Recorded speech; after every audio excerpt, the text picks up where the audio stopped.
Hello friends, welcome back to our channel. Friends, जब भी कोई पर्सन अपनी आईटीआर फाइल करते हैं तो वो ये सोचते हैं कि ऐसा क्या किया जाए कि उनकी जो आईटीआर है इनकम टैक्स डिपार्टमेंट के थ्रू बहुत ही जल्द प्रोसेस कर दी जाए, ताकि अगर आपका कोई भी रिफ़ंड है तो वो आपके अकाउंट में जल्द से जल्द आ जाए। तो फ्रेंड्स, मैं आपको बता दूं कि ऐसा कोई भी प्रोसेस नहीं है जिससे कि आप इनकम टैक्स डिपार्टमेंट को ये रिक्वेस्ट कर सकें कि आपकी आईटीआर को जल्द से जल्द प्रोसेसिंग कर दिया जाए, ताकि आपका रिफ़ंड आपके अकाउंट में जल्द से जल्द आ जाए। लेकिन आज की इस वीडियो में मैं आपसे कुछ टिप्स शेयर करूंगी और आप इन टिप्स का यूज़ करके अपनी आईटीआर को जल्द से जल्द प्रोसेसिंग करवा सकते हैं। सबसे पहली टिप ये है कि जब भी आप अपनी इनकम टैक्स के रिटर्न को फाइल करते हैं तो उसके बाद आपको अपनी आईटीआर को वेरीफाई करना होता है। आपको अपनी आईटीआर को विद इन 30 डेज़ में वेरीफाई करना होता है, चाहे आप उसको ई वेरीफाई करें या फिर आप आईटीआर वी की एक्नॉलेजमेंट की कॉपी निकाल के साइन करके उसको सीपीसी बेंगलुरु भी भेज सकते हैं। दूसरी बात, जब भी आप अपनी आईटीआर फाइल करें तो उसमें कोई भी इंफॉर्मेशन इनकम्प्लीटेड नहीं होनी चाहिए, क्योंकि अगर कोई भी इंफॉर्मेशन इनकम्प्लीटेड होती है तो इनकम टैक्स डिपार्टमेंट के थ्रू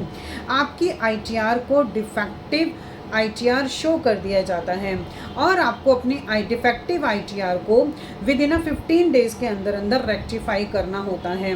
और जब आप अपने डिफेक्टिव आईटीआर को विद इन 15 डेज़ के अंदर अंदर रेक्टिफाई कर देते हैं तो उसके बाद ही आपकी आईटीआर को इनकम टैक्स डिपार्टमेंट के थ्रू प्रोसेस किया जाता है। थर्ड टिप ये है कि जब भी आप अपनी आईटीआर फाइल करते हैं और आप रिफ़ंड क्लेम करते हैं तो इनकम टैक्स डिपार्टमेंट के थ्रू आपके रिफ़ंड की कंफर्मेशन के लिए आपको एक नोटिस इशू किया जाता है। तो उस नोटिस का आपको ख्याल रखना है। आपको अपने इनकम टैक्स डिपार्टमेंट की साइट पे जाके लॉगिन करके आपको ये चेक करते रहना है कि क्या कोई इनकम टैक्स डिपार्टमेंट के थ्रू कोई भी ऐसा नोटिस इशू किया गया है जिससे कि रिफ़ंड कंफर्मेशन के लिए, तो अगर वहाँ पर रिफ़ंड कंफर्मेशन के लिए आपको कोई भी नोटिस इशू किया गया है तो आपको वो कंफर्मेशन का आंसर जल्द से जल्द देना है, ताकि आपकी आईटीआर को जल्द से जल्द प्रोसेस कर दिया जाए। और फ्रेंड्स, अगर इन तीनों टिप्स का यूज़ करने के बाद भी आपकी आईटीआर प्रोसेस नहीं होती है तो आप इनकम टैक्स के पोर्टल पे जाके लॉगिन करके वहाँ पर अपनी आईटीआर को प्रोसेस कराने के लिए ग्रीवेंस भी सबमिट कर सकते हैं।